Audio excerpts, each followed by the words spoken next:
Welcome to episode 36. That's right. Let's do it again. You didn't change the thing. I read the title of the card here. Yeah, blame me. Yeah. All right, let's try this again.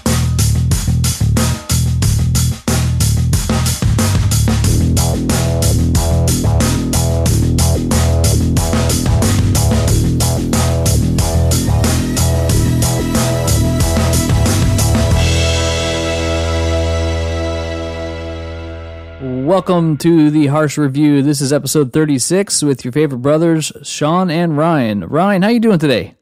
Hey, Sean, I'm doing good.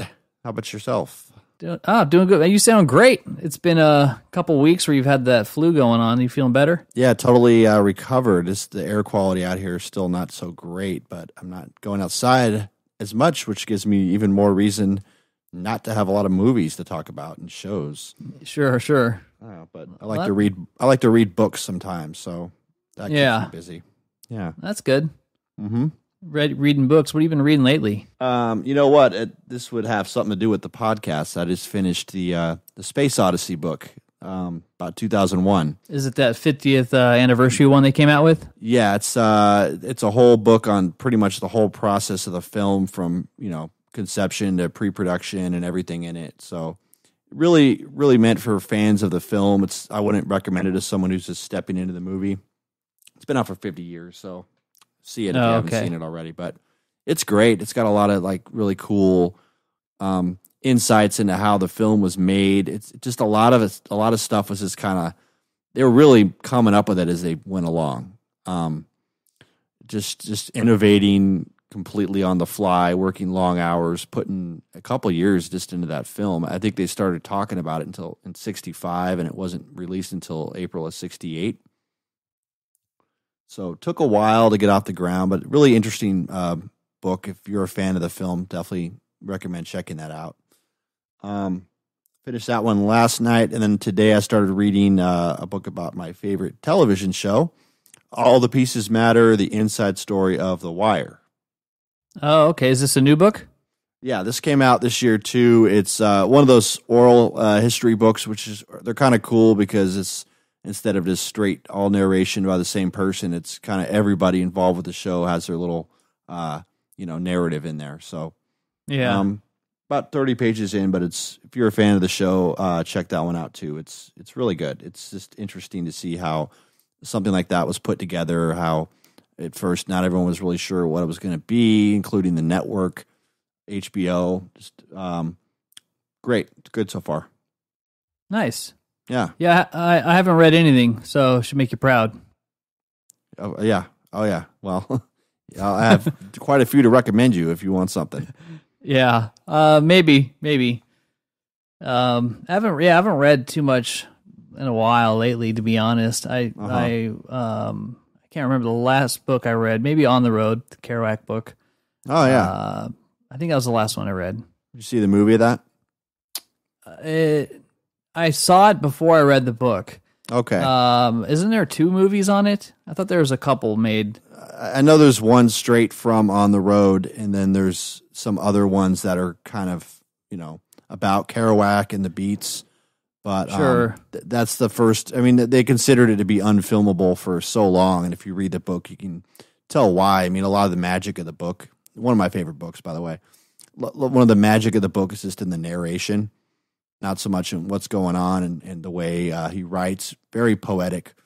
The way he wrote the book was he just more or less got a big scroll of paper and did speed for 2 weeks and wrote the whole thing out on a big long scroll of paper. And took a while to edit it down, but that's kind of how the book was written. So it doesn't really lend itself too much to film, but I thought the movie did a decent job of kind of translating that time period. And don't they have that scroll somewhere in a museum or something on display? Yeah, it's in I think it's somewhere in Massachusetts at one of the universities where he grew up. Or it might be at Columbia, actually, New York. But yeah, the scroll's there. If you're a fan of the book and you want to challenge yourself, the scroll is out as a book, so you're not really getting. That's the one I have. Oh, okay. That's a interesting start for you. No paragraph breaks. So no, it just runs. Mm-hmm. Yeah, interesting. Yeah. So yeah, those are the only things that I think I've read lately, but I'll get back on it one day. Yeah, one day. All right. Well, let's talk about some movie news. I got a handful over here. I know you've got a couple ones that caught your eye, so let's hear them. What do you got? Okay. Well, I know we talked a while ago about Netflix changing their plan, and I know you did a survey asking how much would people actually pay to have Netflix, and to get all the features. So Netflix recently came out with something. They're kind of testing this out, so it's not so much. I don't know if it's full on or not yet, but they're calling it their Ultra plan. So currently, if you get $13.99 premium plan, you're getting the 4 Ultra HD streams. So with the new plan, this will be knocked down to 2 UHD streams. The new plan is going to be $16.99 a month. It's really just a test, but they're trying to see, how many people can buy into it.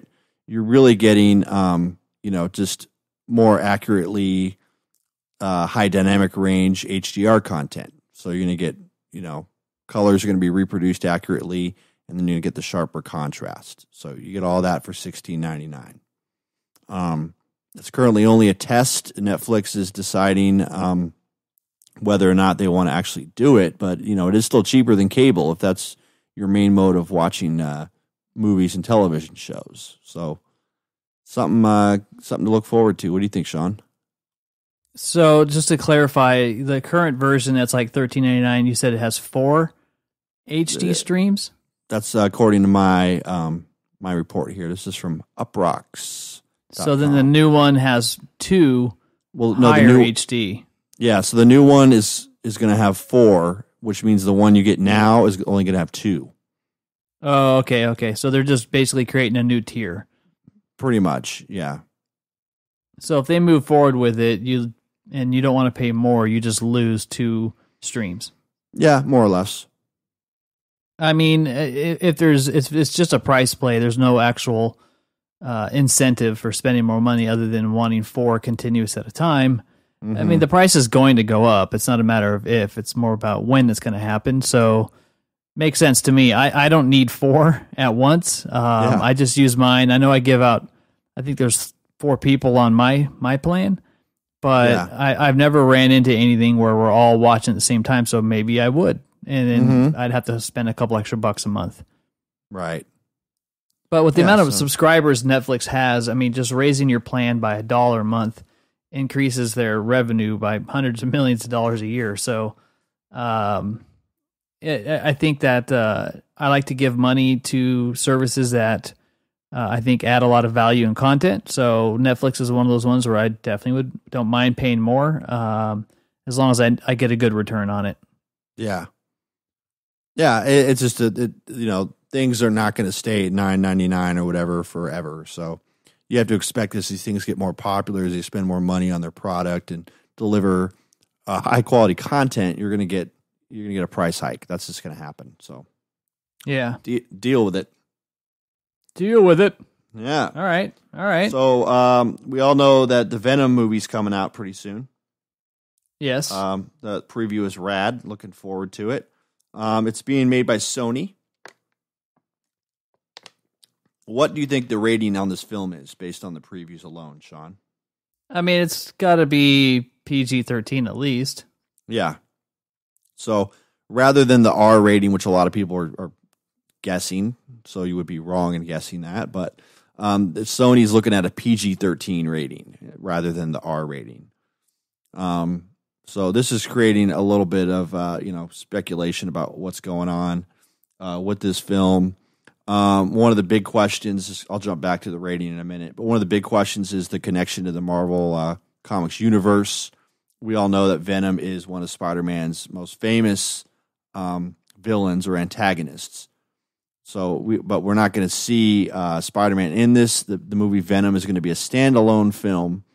But down the line, they're talking about possibly integrating that. So, if you're expecting to see like other characters pop up like you would in other Marvel films, it's not really going to happen in this particular film. It's going to focus more on the genesis of Venom, as we see in the previews. How he's starting to turn into this supervillain, more or less. But the studio feels in their quote that they should push the very limits of PG-13 without skirting into R-rated territory. So this would make it easy for the Venom character played by Tom Hardy to cross over into the Marvel, comic universe, because all those films are kind of PG-13 as it is. So they're really kind of being vague on whether or not they're going to integrate, Tom Hardy or Venom or either one into the Spider-Man universe with this particular film down the line, but that's kind of what they're talking about. So some people were hoping for Venom to be a little bit more adult-oriented, so I think that's why they were hoping for that R rating, because we had Deadpool and Logan. Those are two films that prove there's a viable market for that R-rated superhero film, because most of the ones we're seeing are PG-13. Is that right? Yeah, they don't go higher than that other than Deadpool. Right. So the Logan. Venom, right. The Venom trailer does include some moments where the title character explains how he wanted to eat his victims alive. So I don't know if we're going to see like all that just kind of played out, more like implied violence kind of thing, where you're not actually going to see all that going on.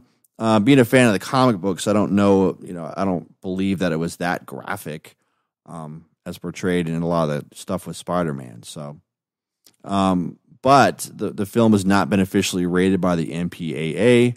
The rumors were originally that would be R-rated, but those plans are changing. So Sony's really not caring too much about the rating at this point. They just want to make sure Venom's a good movie and that it actually connects with the audiences.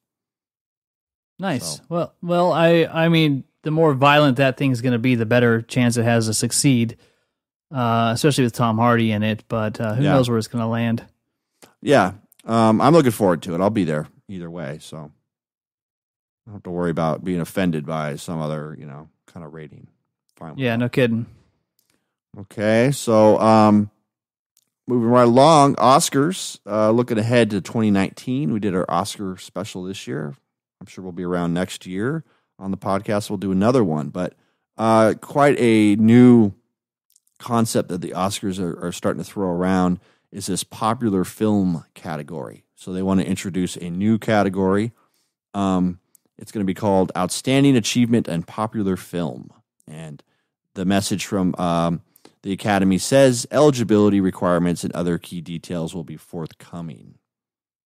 They're also saying that the runtime for the broadcast will be set at 3 hours, with only certain awards being televised. So that's good news for, people like me who feel like these award shows really kind of drag on.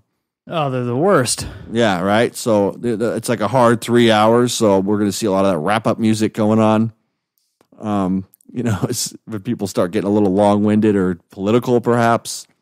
The date is going to be February 24th, 2019. So they've integrated this new category, and then already some people are feeling like it might not be such a good idea. One of the big things is that is panicking people is that the Academy might be worried that a film like Black Panther won't be nominated for Best Picture.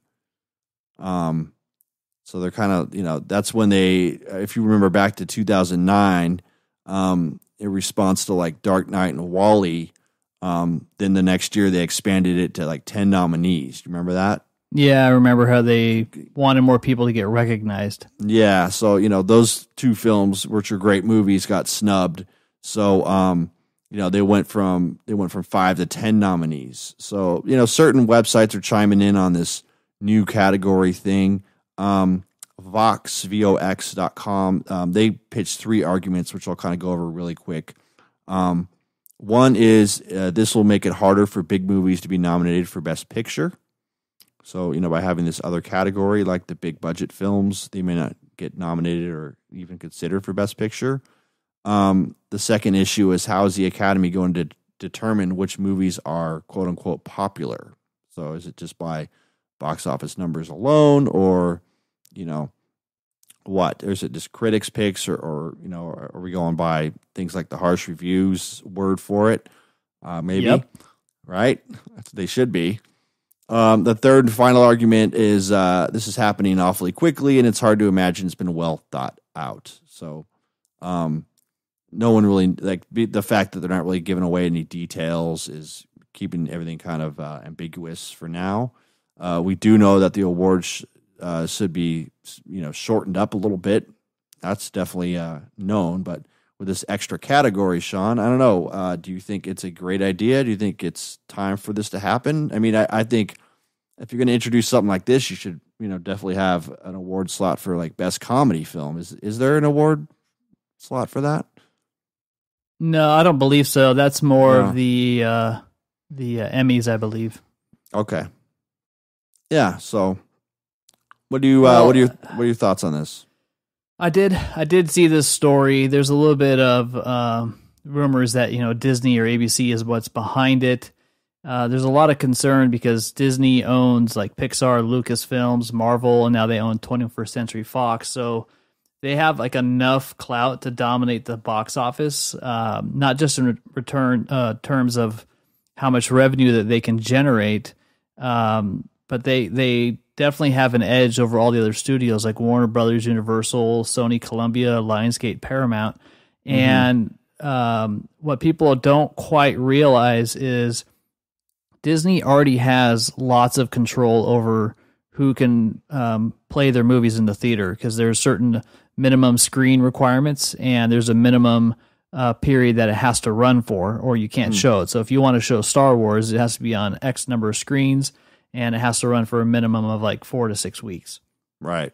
So with that, they can definitely flex and control, the popular vote, so to speak, with how their movies get seen because they will be the majority. I think adding something like this to the Oscars is stupid. Yeah. Because there's two ways to look at it. Is one, I think that the current format is fine in what kind of movies and stuff it captures. But on the other hand, I definitely feel like it's a bunch of old dudes that are voting and they're not necessarily looking at like a blockbuster. It could not necessarily be considered a best picture. And most movies that are best pictures are not blockbusters. So what if a movie came along that truly was a best picture and it was a blockbuster? It probably will not get the vote. I don't think Black Panther is a best picture by any stretch of the means. I think it's a great movie and it definitely broke a lot of social barriers. But I don't think it's like a best picture type of movie. And that's because of the quantity of, action and effects and stuff like that versus storytelling, character development and things like that. Script it wasn't completely strong in all areas, but I thought it was a strong movie overall. Yeah, I liked it. So I think that it is very subjective as far as the popular vote. I don't think they can have it be something like where fans vote because then people can rig the system or something along those lines. I don't know. I understand what they're trying to do is they're trying to calm down people that are saying, these movies are what's fueling these studios, allowing you to make these other smaller indie pictures, but we're not getting recognized on the biggest stage. So I think that maybe they need to relook at their criteria for what they value as a best picture and not have them all be drama movies, which is a little old school. Yeah, I mean, do we have access to like what they know? I mean, we really don't, right? It's just kind of like this is what we thought best picture was, and sometimes there's always like that favorite, and I always kind of disagree with it. I mean, I like Shape of Water, but I didn't think it was a best picture by any means. It was a good movie, but I agree. But then there are some films that do get snubbed, and there are films that don't even get recognized at all. So. Yeah, I mean, it's a weird process that they have because there's a lot of people that have their votes. And if you're somebody that, gets the screeners and can kind of look at all these certain things, you get a vote.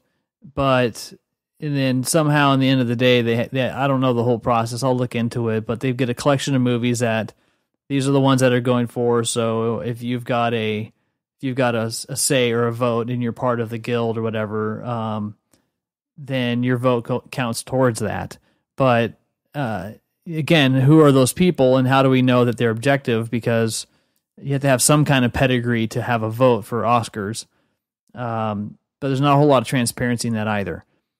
So I don't know. I mean, I in the end of the day, I think it's something that's important for a lot of the actors and studios because it's something to have on your resume, which can enable you for really good, career development or extra opportunities and stuff to get recognized for that. Yeah. But for somebody who doesn't really care about the Oscars and I don't really, get upset one way or the other, they can do whatever they want. And I'm like, still not going to be that interested. Yeah. Okay. I don't know. The harsh review is spoken.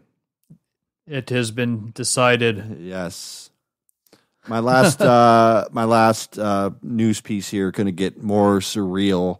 This is kind of how the country is moving towards, or what we're going towards. We have Dennis Rodman. We know he's kind of like the unofficial ambassador to North Korea, right?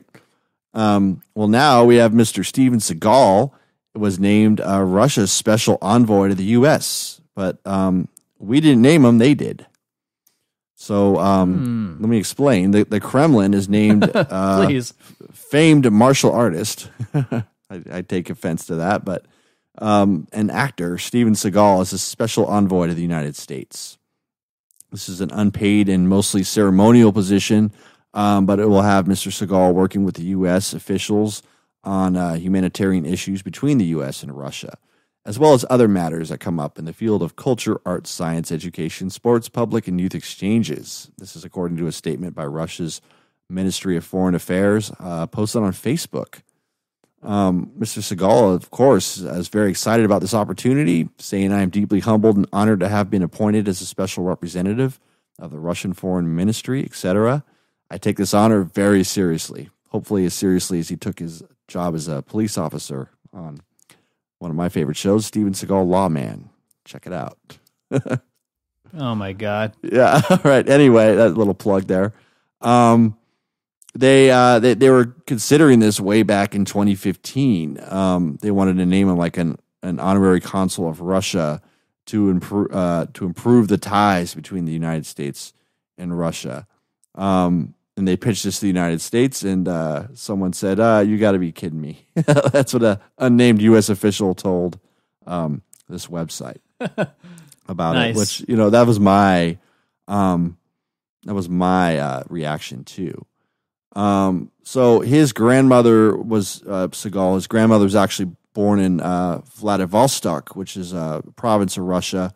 And he became a citizen of Russia in November 2016, so he has a dual citizenship. And then since then, he's become a friend of Mr. Vladimir Putin. First meeting when Mr. Seagal's band, he's also a musician, I don't know for what, but they performed for Vladimir Putin, and they've also been connected since then over the martial arts, which they both are into. And then Seagal even attended Putin's latest inauguration ceremony. But the biggest reason why, the biggest impetus for this is that Seagal has remained a full-throated Putin defender. And I don't know if you've been paying attention to the news, but all this stuff with Russia involved in the presidential elections has surfaced. Seagal has said, for anyone to think that Vladimir Putin had anything to do with fixing the elections or even that the Russians have that kind of technology is stupid. He's even gone so far as to call him one of the great living world leaders. So, yeah. Must have gotten a screw knocked loose. Yeah. I mean, if he did this in the 50s, right, like when all this stuff was going on with communism, he would have been, blackballed, but... He would have been shot. Oh, totally. As for treason, but this is interesting, and there's a nice little picture of him here and wearing that, like, what was it, like a gi or something for his martial arts, and he's got the black, jet black dyed facial hair going on. We all know what's going on there. So yeah, you're not hiding nothing, buddy. Yeah, you're getting old. That's how it goes. So yeah, I mean, he made a movie in 1998 called The Patriot. Not the one with Mel Gibson, I don't think, but now it's unclear whether we can actually use that word to describe him. Who knows? But maybe he's a double agent of sorts. That'd be rad. Then make a movie about that. Yeah. Well, go get him, Seagal. Yeah. Interesting. Do that little throat punch thing on Putin like he did on Under Siege. Yeah. He grabs the guy's throat and just rips it out. It's like, yes. Yeah. The throat rip. Yeah, the throat rip. That's great. Better than the testicle rip. I don't know if you've seen that before, but that's pretty horrific. I'm sure I have. Yeah, it's pretty horrific. Nice. Yeah. Testicle rip. All right. Yeah. So there you go. that's my news for you. That's the news, ladies and gentlemen. For me. All right. For Ryan. You're up. Now we're going to talk about Sean's news, which is a little bit different. Okay. But all the same, nothing too exciting. So we're getting another Die Hard, which I did not know about, and it's going to be called Die Hard Year One. And obviously Bruce Willis is going to be in this one again, but the whole point of it is it's like a 70s, takes place in the 70s. It has a young John McClane with a young Holly Gennaro, and kind of shows you the things that happened in McClane's life to bring him to the current Die Hard series. So made him so badass. Yeah, and Bruce Willis is involved in the casting process for a younger version of himself. Oh, so he's not going to be in it, obviously. No, it's like a present day flashback type movie. Okay. So I know that there's some 70s terrorists that he's going to be up against. Takes place in New York. Like a young development Hans Gruber for a while. So yeah, young Hans Gruber. But I mean, I don't know who could play a young Bruce Willis. I know that Joseph Gordon-Levitt did it in Looper. Yeah, he did it pretty well there, and he had to have some face makeup and stuff like that, and he did decent, but I don't know. I'm having a hard time thinking of anybody that could be a young Bruce Willis. Bruce Willis is one of those guys that just, he stands on his own as an, some guys you can easily replicate, but he's kind of hard to pin down as somebody you can have a younger version of. But, Hollywood has a way of throwing those kind of things aside sometimes and saying, all right, this is how he looked when he was young, even though he doesn't look that way. Well, we'll see. We'll see how that one goes. Curious who they cast. Could be an unknown, which might be a way to go in this one. Is there a script ready for this thing, or I don't know any more than what I just told you. Oh, okay. So, sorry to let you down. It's okay. All right, moving on. Your favorite duo, Ben Affleck, Matt Damon, they're teaming up again for another movie. Oh, it's been a long time since those two have been in a movie, probably 15 years or so. Yeah. So according to ET Online, the story or the movie that they're going to be doing is about that ex-cop who rigged the Monopoly McDonald's Monopoly game, and he stole millions of dollars. Okay. It's a story that like an LA Times, Los Angeles-based journalist published when he started digging into the story like in 2016, but they stole over 24 million. And this was a bunch of money that was shared with like, strip club owners, drug traffickers, mobsters, psychics. It's a true crime story. You actually can Google it and read about the whole story online if you want to. I've read most of it. It's pretty nuts how he figured it out and what he did. There's like I remember one element is he was buying certain pieces he needed for $50,000 to $100,000, and then he would turn a profit for the individuals he was buying them from. So it was like a bunch of people pooling together, so to speak, to break the system, because you needed like Park Place and Boardwalk to get your $1 million and et cetera, et cetera. Right. So some ex-cop figured it out, cracked like a system, and then started hustling all these deals on the side to make a bunch of money for everybody, including himself, and just ripped McDonald's off. So take it. Yeah, I know. So it's a pretty interesting story, and they're going to do a movie about it. I assume that there's going to be a, investigative lead, FBI or something like that, and then there's going to be the main criminal.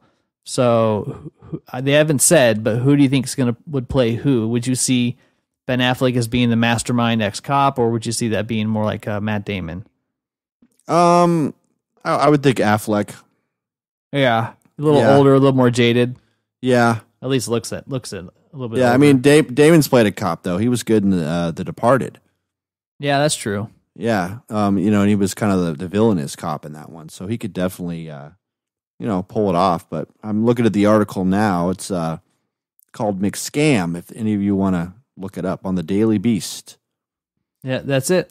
Yeah, but yeah, it came out not too long ago. But yeah, that's cool. I never really even knew about this. So yeah, read that article. It's definitely very interesting. I mean, I definitely would agree. I see Matt Damon is more of like the cherub of justice, the good guy.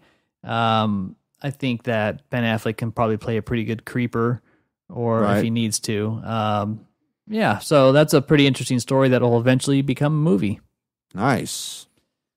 All right, moving on. Kevin Feige on Marvel after actors decide to leave. So he finally went onto the record with, I don't know, this was, he was talking to somebody. Let me see if I can find out my link.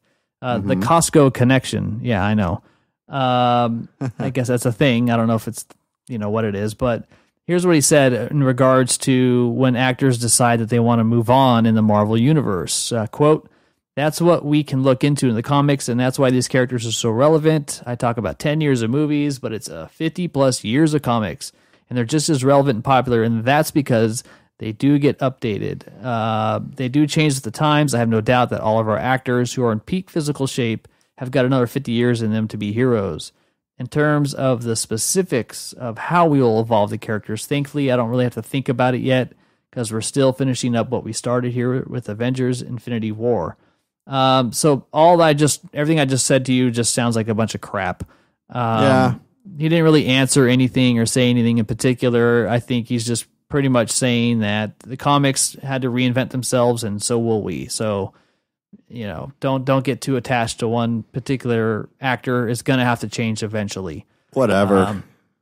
Which is all what we assumed, but it's just interesting that he went on the record to address that. I think that a lot of people, I think that depending on what they do with this phase 2 of the MCU, where they start retiring a lot of these core franchises, you're not getting more Captain Americas, more Iron Mans, and those kinds of ones. They're going to bring in all these new people, and they may not be that interesting or whatever. I don't know. I think they're going to probably step away for 5 to 10 years and then reintroduce them again and tell other stories. Right. So I'm sure they've got some kind of plan, but people just need to get over it. Other actors have stepped into roles dozens of times in movie history and has proven to be just as successful. Okay. But speaking of actors stepping into other roles, Disney is flirting on doing a Pirates of the Caribbean 6. The rumors, though, is Johnny Depp actually going to be welcome back, considering all the personal rumors that he's had and Disney's recent stance with, various people on their payroll and earpiece. firing James Gunn and his earpiece with baby crying. So they're trying to bring it back. It's still a very profitable franchise, although the movies have been downhill since the second one. And the first one is still a lot of fun and entertaining. It just really lost that magic since then. And they just continue to look cheesier and cheesier. It's interesting how you can pull off like making a movie out of a ride. Yeah, it's like, and it really opens the door to maybe other rides becoming movies. Well, they've done that, but they did Tomorrowland with Clooney. Okay. And it was a pretty interesting sci-fi movie, but it wasn't that great. All they're really doing is just cashing in on the emotional equity a ride has, and that's about the deepest connection that they made. Like getting stuck on the ride, like have the ride break down on you. Yeah, no, you know what I mean. Like that's not in the movie. It's I remember when they first announced Pirates, I was thinking like, what the hell are they going to do? It's more like an inverted version of like the Indiana Jones ride. There's the movie franchise, and then you make a ride to celebrate it. This is like the opposite effect. There's a theme in place, and now a movie is going to, lean on that theme and come up with characters and stories and all that kind of stuff. Yeah. So like I said, they did it with Clooney, and Tomorrowland totally bombed, which is why they didn't make Tron 2 and all that kind of stuff, because they got really gun shy on the sci-fi stuff. So who knows what they're going to do with Pirate 6. I think that if they're going to come out with another one, they just need to reinvent it and start from scratch and come up with something new characters, new point of view, make it less CGI focused. It's a really cool universe that they could do something well in. I just wish they didn't spend all their time with just Jack Sparrow, but that's me. How about the pirates stumble across a wormhole and end up in present day? Yes, there you go. Maybe cross that over with some Marvel characters or something. I'm sure they could take it pretty weird. The Hulk just smashes the ship. It's like, well, that's it. I know. We're not making any more of these. Yeah.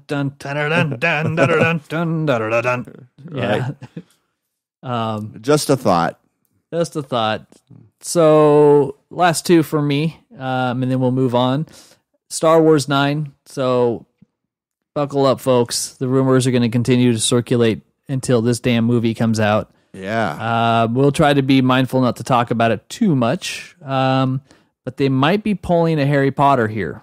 And what that means is there is rumors that Episode 9 could become Episode 9 and Episode 10, where they split it into two. Let's get more money. They did that with the last movie in the Harry Potter franchise, which actually, in my opinion, makes sense because of the amount of content that was in the book and still what didn't make it. Peter Jackson took The Hobbit and exploded that thing out.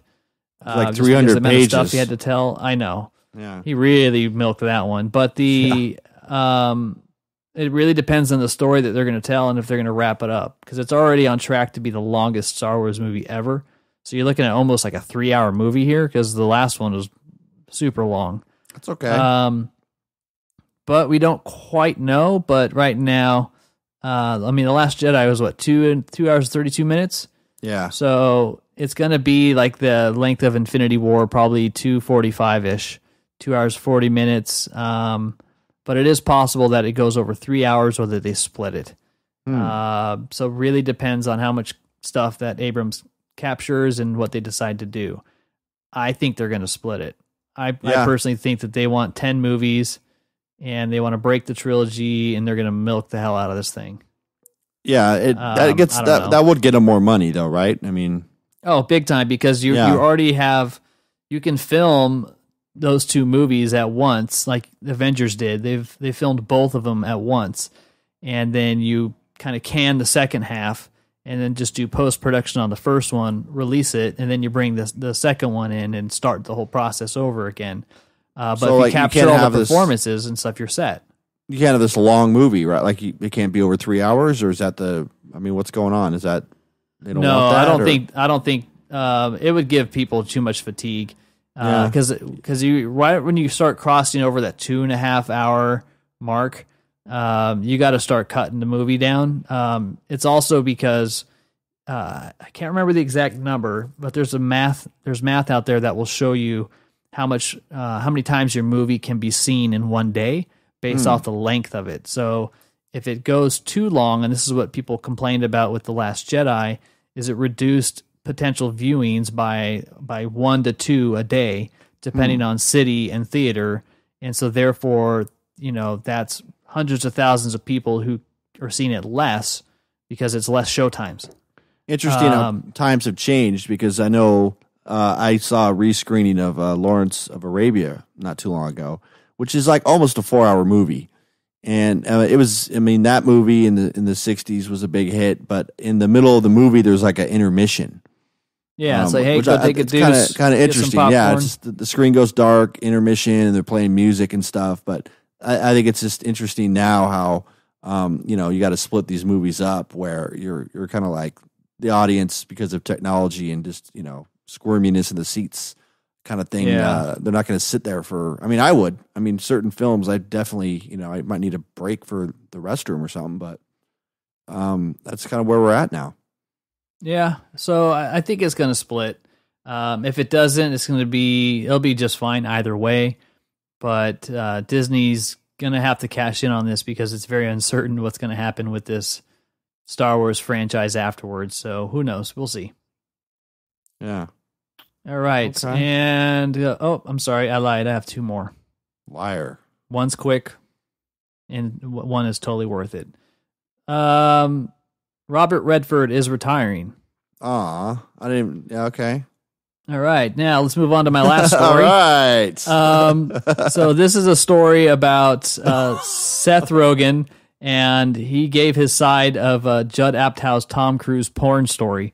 So I didn't know about any of this till I came across this article on Vulture, which I thought was pretty cool. But Apatow was on Apatow was on a talk show and recently informed that Seth Rogen was the first person to let Tom Cruise know that you could watch porn on the internet.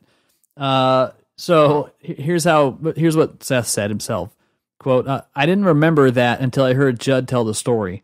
I obviously had no recollection of it. And then when I saw him tell it, I was like, oh yeah, I told Tom Cruise that internet pornography exists and he didn't know, which was crazy. I was probably like, this is crazy. You don't know this. I mean, I can't remember. And so he says, he can't remember. It was like 12 years ago or something like that. And he said that I think generally my reaction was, you are a very sheltered man. Oh, yeah. So Tom Cruise did not know that was porn. So now he's just like a porn addict. Well, this is like 12 years ago. So he's created a monster. Here's the last thing that he mentioned is just some little side story that he told, which I thought was just perfect Seth Rogen and kind of funny. So quote, this is like when he met him for a movie or something like that. He says, quote, that day in Tom Cruise's driveway, I got to his house and I had to pee so bad.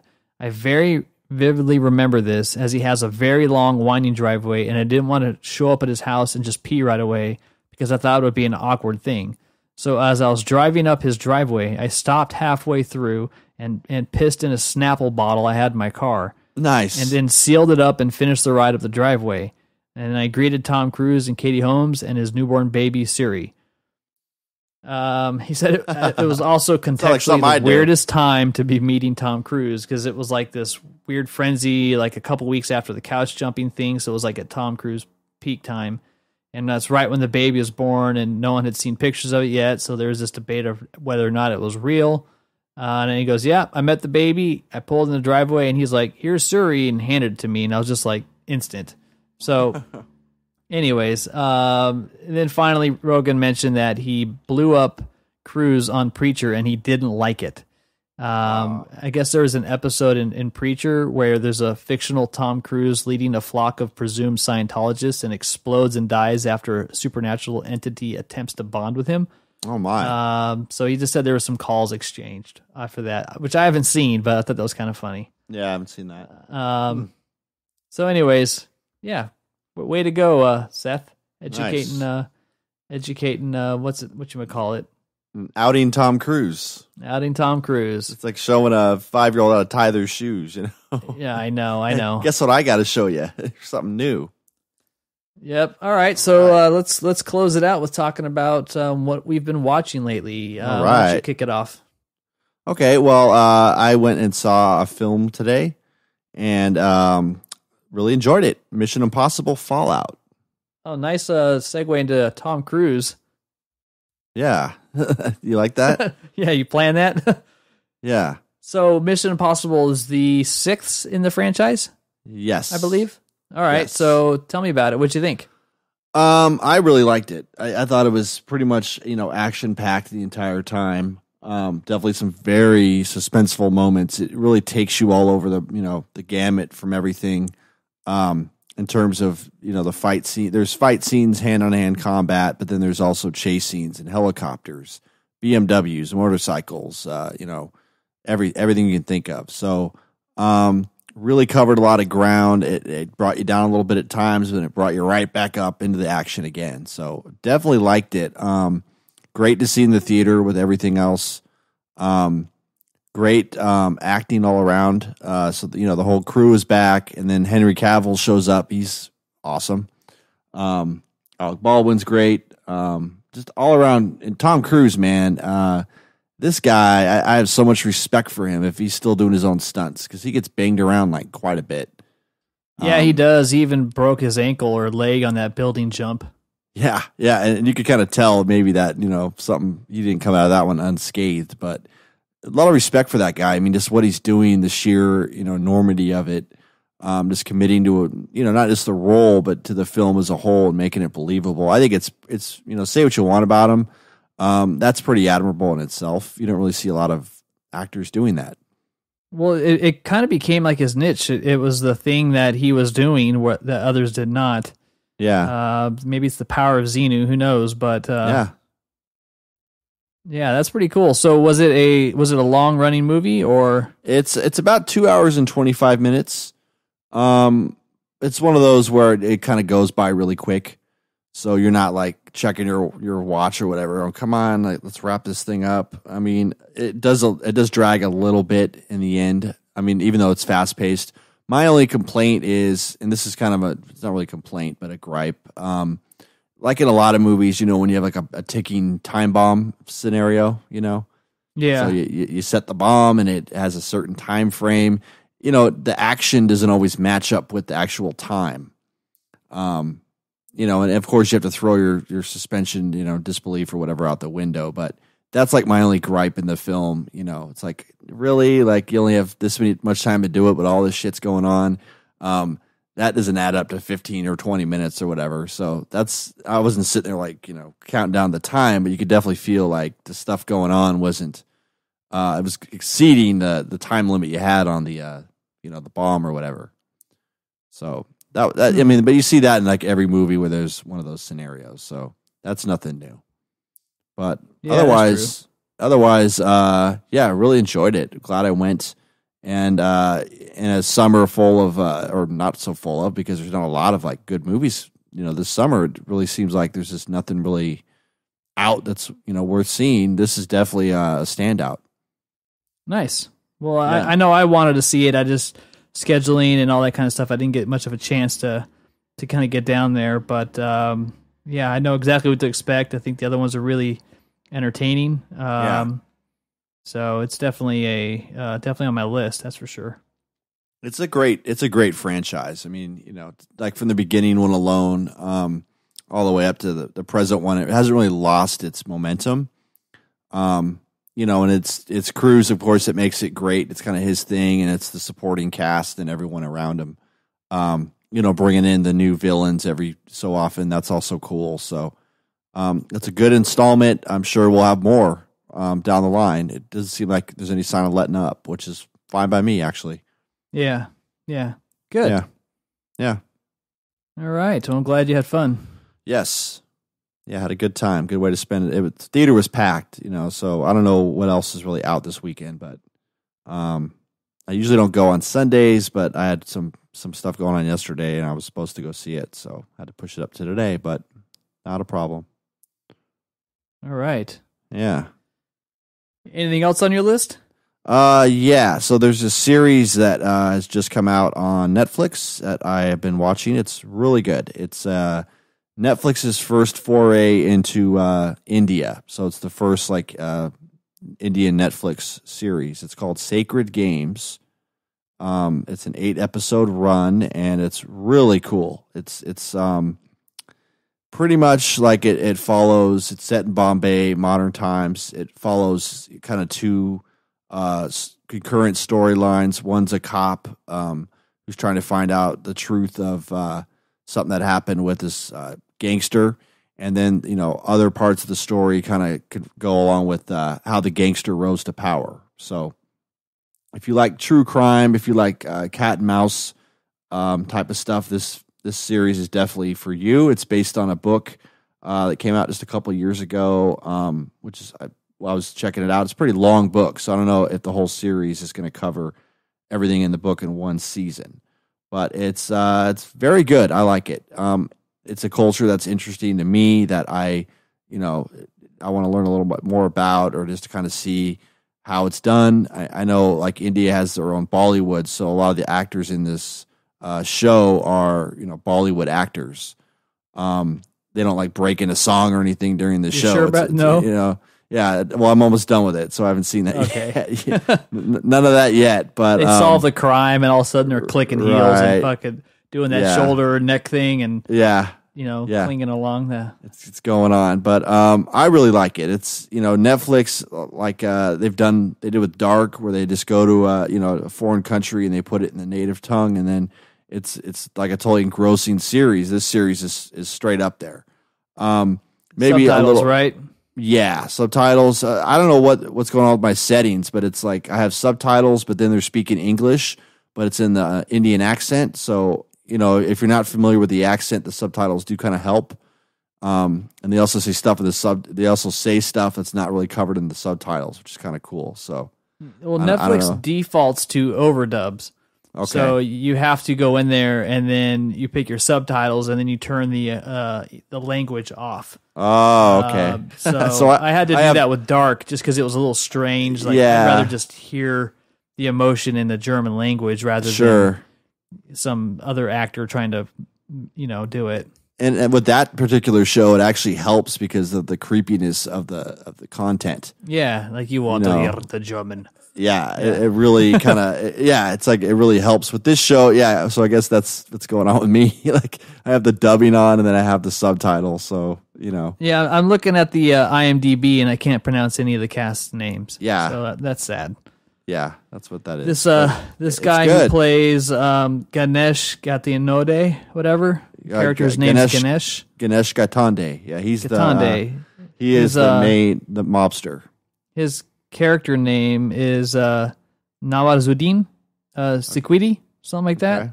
All right. And then Inspector Sartaj, Saif Ali Khan, which is a rad name. Yeah, I like that name. Yeah. Yeah, he's a rad character too. All right, I'm gonna have to check this out. Never heard of this. Yeah, man, it's good. I mean, it's Sacred Games on Netflix a couple days ago, and it's 8 episodes. It goes by pretty quick. They're about a little shy of an hour each. Okay. Definitely. I just wanted something different, and check this show out, and I really like it. It's really cool. So, I wish I watched more foreign movies and stuff because I think that a lot of I'm just getting tired of a lot of American productions from the sense that same kind of character archetypes and same types of movies. There's not a lot of variety. It's getting harder and harder to be entertained just by your average movie. Absolutely. So I definitely is something I would watch. You really have to go back to. I mean, there's new stuff in other countries that's coming out, but you really have to go back to I know a while ago I went back to Kurosawa, who made a lot of films in Japan. And they're awesome movies, and they really you could really see how they inspired a lot of American movies. So pretty much all of his Kurosawa's films, they inspire the Western. They definitely had a big hand in Star Wars, and you could see that. So it's kind of cool how you can kind of go down a rabbit hole with your favorite director or something and see what inspired them. And usually it's something from a foreign director. So sure, yeah, all right. Yeah, so I mean that's pretty much it. I mean, I've been one of my guilty pleasures. I know we talked about that not too recently. I really I'm really into Gordon Ramsay. So I don't know why. Yeah. I think it's just hilarious how he just goes in. Such an ass at work. He is. It just decimates everybody. But I mean, he's doing good. I mean, he's trying to create a high quality restaurant, and it's just funny. There's a show on Hulu. It's called Gordon Ramsay's 24 Hours to Hell and Back. And basically, he'll go to some shithole restaurant and he'll go in as a disguise. So he'll put on a fake beard, because when Gordon Ramsay shows up, it's oh shit, or they know he's coming. It's like when the boss comes to work, and makes a visit. You got to tidy everything up and make the store look good. It's like a dog and pony show. Well, the twist in this particular show is Gordon puts on a little fake beard and a hat, and then he goes in with a group of people and then orders the food, and then he goes in the bathroom and changes out of the mustache, and when he comes out, it's on. Oh, great! So yeah, dumb. It's kind of it is dumb. It's on. It's on. You look forward to the big reveal where they look at him and go, "Oh shit!" They show that. Yeah, they're like, "Oh shit!" Everybody's and then so the concept of the show is he pretty much breaks everybody down like he's famous for doing. And then with his assistants, he gives the place 24 hours to get their shit together, or I don't know if he's gonna do what. But there's a lot of stuff in these restaurants that are just you wonder what's going on with the health department in a lot of these states, and so he's going all over the country. But that's when I'll watch hours of that show. When I'm tired of watching a movie or something, I'll just throw that on and get really into it. So, all right, my guilty pleasure, Gordon Ramsay, bringing it home. Yes. Okay. Well, I've got 2 movies to talk about. Well, one movie, one documentary series. So out of the blue, we were talking about the Wook flu and stuff like that, and I think my phone was listening to me because Amazon suggested I watch the documentary Long Strange Trip. Which is about 6 episodes about the Grateful Dead. I recently rewatched that. I just pounded through it this week. Nice. Haven't seen it before. I mean, I'm not a fan of the Dead. I would say I'm neutral on them. I don't like them. I don't dislike them. It's just they're never somebody I ever actually really listened to. But I've had a lot of respect for them just in regards to their role in 60s and 70s music culture and just their definition of an American band that kind of contributed to a lot of American culture. Right. Learned a lot that was very interesting, especially how Jerry Garcia kept referencing Frankenstein, the movie, and how much it influenced him as a kid and kind of led him down this path to do the music thing that he got from watching that movie. Mm-hmm. So the connection really is if the Frankenstein movie didn't exist, then neither would the Grateful Dead. Yeah. So that was kind of an interesting theme that they ran through the whole documentary. I did feel it was a little bit light on present day communication, and then it started really focusing on Jerry Garcia a lot. Yeah. Overall, I thought it was well made. I felt like it was missing a lot of elements, maybe more musicians to talk about their credibility, more people that they could have interviewed that could have talked about their contributions, because it really just made them look like a bunch of pricks for a long time because they just were partying nonstop and no responsibility or anything like that. I don't know. Like I didn't necessarily put them in a more favorable light in regards to their legacy, and definitely didn't do that for their fans either. Yeah. And Bob Weir's kind of like just a jerk. I don't know. I Yeah, don't really he like is. That guy. I don't know if you know this, Sean, but I'm a huge Grateful Dead fan. So. Oh yeah, I know this. I could chime in on Bob Weir. I remember the Birkenstocks and the tie-dye shirts in the 90s. Yeah, but Bob Weir is kind of a prick, and he's still to this day like he'll kind of cut off people who are soloing on stage, like just kind of rap a song off. Whereas bands like we talked about, Fish and the Grateful Dead are known for improvisation and just kind of going down a musical soundscape and just seeing where it leads them. But I think that I did like the documentary, but it did leave a lot out. But you got to remember, like, this band was around for so long that there's going to be always stuff that's left out. So, but they are like a quintessential American band, and that they took so many elements of different types of music and just fused it together, I think, successfully. But then you have the stigma of like, they're fans. They built this kind of cult around them where the fans depended on the band for, just traveling around and for pleasure and livelihood. But then you also had people working with the band and for the band who also depended on that. So interesting. It's kind of an interesting subculture, really, that's uniquely American. But glad you checked that out. I had that on my list because I had rewatched it recently. So. Oh, okay.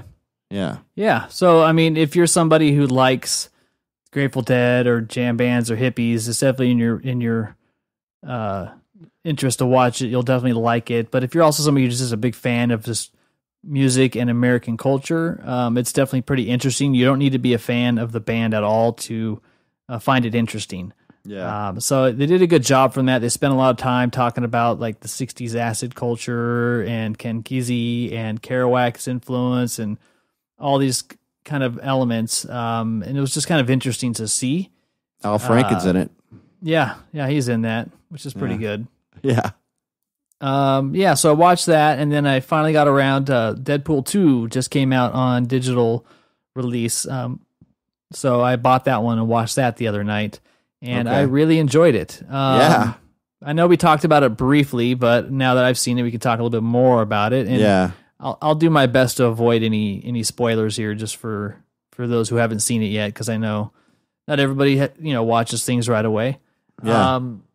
So I definitely kind of felt like the pace was a little bit slower, and you didn't really know where it was going for a long time. It's kind of like a long improv, It kind of was, but I read a lot of negative things about it before I saw it, where it kind of, they were saying that they repeated a lot of the jokes and a lot of the shticks from the first one, but I didn't really see that. I thought that they had enough new content to talk about. So there's definitely they ramped up the satire and the humor and acknowledging that it's a movie significantly, almost a little too much in some areas. I think the stuff with like when they were calling the superheroes was so funny. Yeah, that was pretty good. They got like just the random whatever. Yeah, some guy shows up. So they definitely had some new characters and things like that in there. And I mean, overall, I really liked they had some really good jokes in it. Oh yeah. Especially with some of the banter between Brolin and Ryan Reynolds' characters, Deadpool and Cable. Yeah, it's like, calm down, Thanos. And then there's a couple other Disney rips in there, and then there's a lot of rips on Wolverine or Hugh Jackman throughout the whole thing, which I thought was kind of funny. Even rips on like Green Lantern. Yeah, exactly. That was pretty funny too. Yeah. And then there's a lot of there's a lot of clever jokes that were kind of written in. So I thought they did a really good job with it and how they edited it and paced the story. But I did feel that the pace was a little slow. You didn't really know where it's going. Yeah. And I also watched like the super uncut version. So I don't really know the difference between what was in the theaters versus what I saw. Uh-huh. And I know that one of the key elements that I believe was left out of the movie theater, and this was just released online, where, Deadpool has this is like a post-credit scene where he's got like this little teleportation device, and he goes back in time. There's like a room where he's in this room with like these little babies, and he's overlooking this one baby like, I don't know how I'm going to do this. I don't know if I can do this. And it's a baby Hitler. And so he's like, I could totally do this. So he has like this conflict of killing a baby, but it's Hitler. And he's like, this is still difficult. And so then he's kind of like, holding the baby and all this kinds of stuff. And it had a bunch of funny dialogue with him just trying to work himself up to kill this kid. But then never does it, but it implies that he was going to get Cable to do it because Cable likes to kill kids or something like that. Okay. But they had to leave that out. Disney wouldn't let him put that in. There's another Disney joke that they had in there that they had to cut, that they were really into. So, but the super uncut version I thought was really good. Okay. Movie is way more violent than the first one. Oh, totally. And they really had a lot of cool action scenarios and stuff. Surprise cameo as well. Yeah, there's a handful of those. I kind of went into it with no expectations, and then left enjoying it more than I thought it would. So you like the first one, right? I do, but it's I think that it takes a little while to kind of get used to it because it's so different compared to your other movies, which I think is refreshing. That's what's good about it. It doesn't, and it never really takes itself too seriously because not at all. Like I do, as much as I do like the Avengers and Iron Man, it seems at times slightly like heavy-handed, or it just takes itself way too seriously. Whereas the good thing about Deadpool, and this is why a lot of people may not like it, is because it does not do that whatsoever. Yeah. If anything, it is the complete opposite of that. Well, it's because it acknowledges its own existence as a movie. It's very self-referential. Constantly reminds you that it's a movie. Yes. And I liked how the music obviously was great, and how they kind of worked some of those elements into it. So good editing and just good scenarios all around. So it was pretty entertaining. There's one other thing I was going to say about it. I don't remember. It's just for me, it's a fun movie. Like you don't walk in there expecting to be something that talking about for days. It's just a fun film to see in a theater, I think too. No, I agree. Yeah. Yeah. So it was cool. Nice. Glad I got around to checking it out. Yeah, glad you liked it. That super deluxe edition, I'll have to check that out. I got the Baby Hitler when I saw it in the theaters. Oh, was Baby Hitler in there or no? No, I'm about to ask for my money back. Yeah. I had to get a Baby Hitler. No Baby Hitler. Come on. Yeah. Okay. Well, that's all I got on my list for this week. Yeah. Yeah. So we talked about some fun stuff, some good news, some good movies. I know we got some other things coming up that we haven't talked about yet that are on our list to do. Want to dive in and do another full movie review. It's been a couple weeks since we did Jaws.